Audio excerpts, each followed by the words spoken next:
The day I inherited Granite Hill, 96 acres of raw, untouched land my father left me, was the day the HOA declared war. I didn't even know what an HOA was until Mr. Donovan, their slick-haired president, showed up at my trailer with a smile that felt like a knife. "We're improving the community, Lena," he said, nodding at the dusty photo of my dad I kept on the windowsill. "Your land's prime real estate. We'll build homes, split the profits. Everyone wins." Except his eyes lingered too long on my cracked floors, my thrift store jeans. Like I was a roach he could crush under his polished loafers. I almost said yes. Then I found the letter. It was tucked inside my dad's old toolbox, buried under rusted wrenches and a faded map of Granite Hill. His handwriting, shaky from the cancer, spilled across the page. "Lena girl, if the vultures come, show them this." Attached was a deed restriction from 1972, words leaping off the page. "No structures built without consent of the landowner. Violation forfeits all rights to the HOA." My hands shook. Dad didn't just own this land. He'd rigged it like a bomb. The HOA broke ground the next week. Let them. I watched from my trailer as bulldozers clawed the earth, their shiny new homes rising like tombstones. Mr. Donovan didn't notice the camera I hid in the oak tree, didn't hear me whisper to the wind, "You shouldn't have mentioned my dad." At night, I'd replay his voicemails. "Sign the papers, Lena. You're losing this." While tracing the name at the bottom of Dad's letter, Elias Voss, a lawyer, long dead, the only man who knew Granite Hill's secrets, and mine. By the time they finished the 96th house, I was ready. The HOA's grand unveiling was supposed to be their victory lap. They'd even hung a banner across the entrance, "Granite Hill Estates, Luxury Living," in gold letters. I stood at the back of the crowd, clutching the deed restriction in my pocket like a grenade pin. Mr. Donovan's voice boomed through the speakers. "A new chapter for our community." Cheers erupted. Then his smirk faded as I stepped onto the stage. "You forgot one thing," I said, holding up the crumpled deed. The microphone screeched, "Every house you built is mine now." Silence. Then chaos. They laughed at first, called me trailer trash, crazy, until I played the footage. Their bulldozers ripping through protected soil, their workers ignoring zoning flags I'd planted. The crowd's cheers turned to murmurs. Mr. Donovan lunged for the mic, but I dropped the bomb. "Check your contracts, page 42, line 5, violation voids HOA authority." His face went gray. He knew. They all did. That night my trailer burned. I woke to smoke and the stench of gasoline, crawling through flames with the deed pressed to my chest. They thought fire would erase everything. But Elias Voss's name survived, scorched at the edges, just like me. The next morning I stood in the ashes, coughing up black tears when a woman appeared. Sharp suit, sharper eyes. "Mara Voss," she said, extending a hand. "My father worked with yours." Her smile didn't reach her voice. "He left something for you." She led me to a storage unit downtown, dust swirling in the yellow light. Inside, stacks of files labeled HOA violations, bribes, illegal permits, and a DVD. Dad's face filled the screen, gaunt but grinning. "Hey, Lena girl, if you're watching this, they got greedy. Don't trust the Vosses. Don't trust anyone. But if you're brave, ruin them." Mara shifted behind me. "He paid my dad to hide this. Cancer made him paranoid." "Or smart," I said, staring at the files. She stiffened. "The HOA's suing you for defamation. They'll bury you." I picked up a photo from the pile, Mr. Donovan handing a briefcase to a councilman. "Let them try. But as Mara drove away, I noticed the date on the DVD. 2003, a year before Dad's diagnosis. A year before he could have known the HOA existed. My hands shook again. Who really left this for me? The DVD date haunted me. 2003. Dad was healthy then, still fixing trucks, still laughing. Why would he make a video about an HOA that didn't even exist here yet? I drove back to the storage unit, Mara's keys jangling in my pocket. The files smelled like mildew and lies. I found it buried under invoices, a photo of Dad and Elias Voss standing on Granite Hill. 1998. They were younger, arms slung over each other's shoulders like brothers. Behind them, a surveyor's stake jammed into the dirt. The map taped to the back showed grids and zones. HOA Phase 1. My stomach dropped. Dad planned this. The door creaked. Mara stood in the doorway, her sharp suit replaced by jeans and a hoodie. "You weren't supposed to find that," she said, voice flat. "He wanted them to build here," I whispered. "Why?" She lit a cigarette, the flame trembling. "Your dad and mine, they invented the HOA, made rules to trap greedy idiots. But Elias got scared, sold out. Your dad burned every blueprint."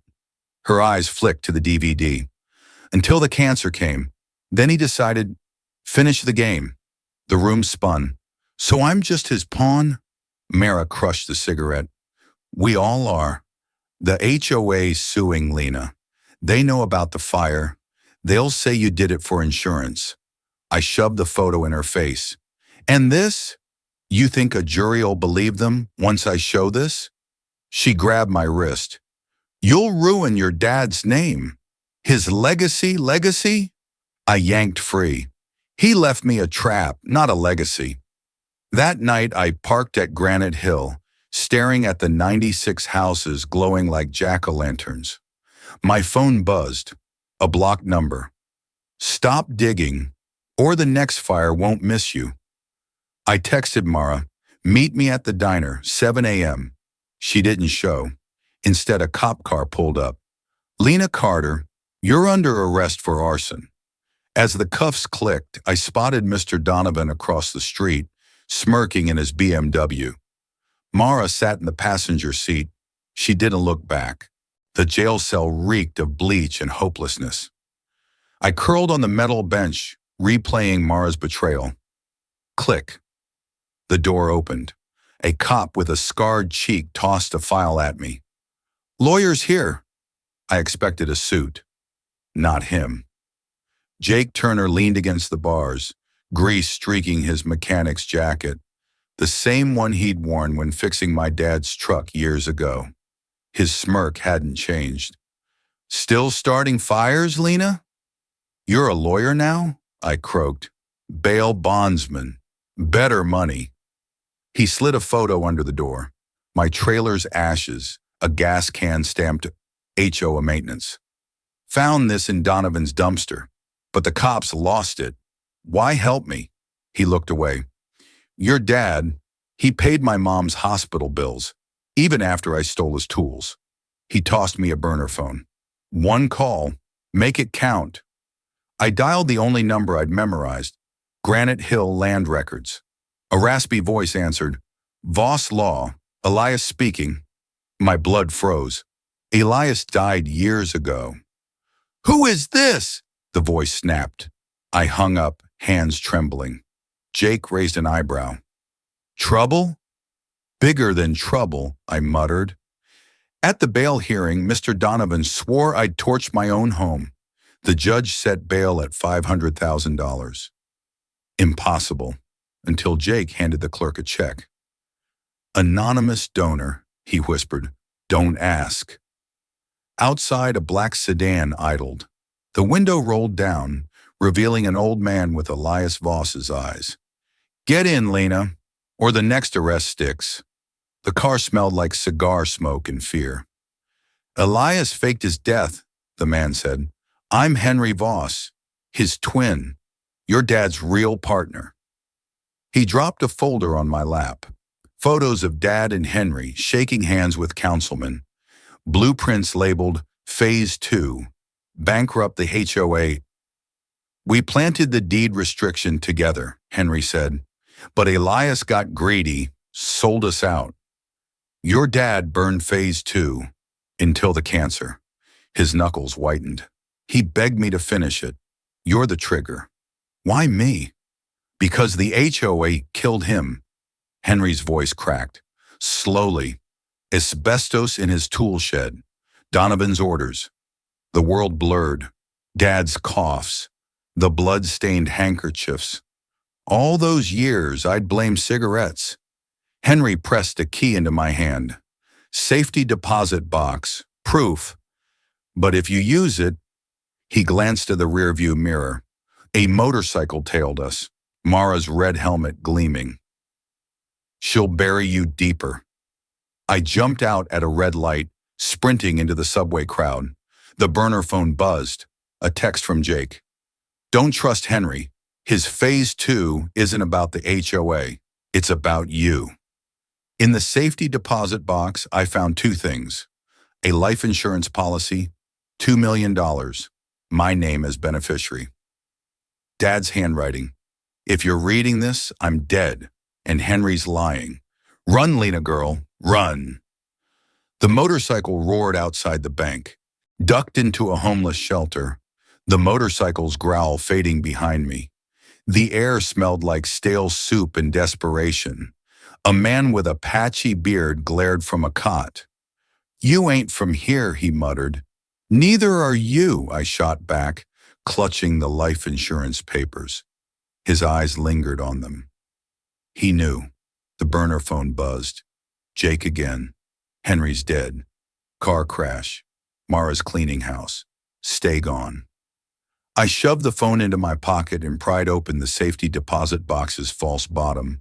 A USB drive fell out, labeled *Phase 3*. The shelter's ancient computer took forever to boot up. The files loaded. Autopsy report. Robert Carter, Dad. Cause of death. Asbestos poisoning. Acute. HOA meeting. Transcripts. Robert's on to us. Handle it. Donovan. Bank transfers. $50,000 monthly from HOA accounts to Elias Voss. Until last month. The patchy-bearded man hovered behind me. They'll kill you for that, he said, nodding at the screen. Why? He smirked, revealing a gold tooth. Same reason they killed my brother. He drove the truck that delivered your dad's asbestos. Before I could react, he snatched the USB and bolted. I chased him into an alley where Mara stood, gun raised. Enough running, Lena. The homeless man tossed her the USB.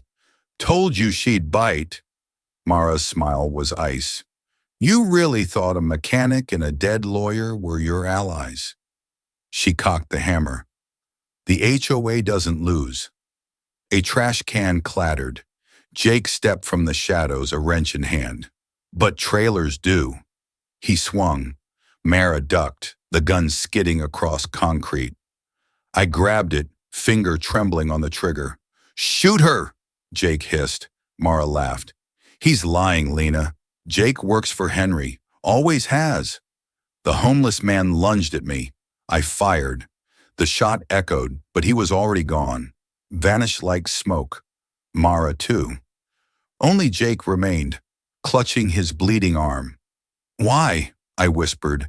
He tossed me a keychain, a tiny bulldozer. Your dad gave me this.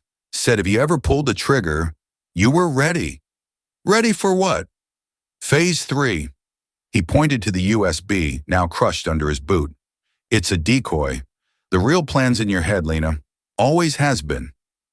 My phone lit up. * 96 new messages. Every HOA homeowner panicking. *. Our deeds are void. The bank's foreclosing. Jake grinned. Your dad's trap had a timer. 30 days after the 96th house. Poof. Their mortgages, fake. The HOA, bankrupt. And me? He shrugged. You're rich. Or dead. Depends who finds you first. Sirens wailed.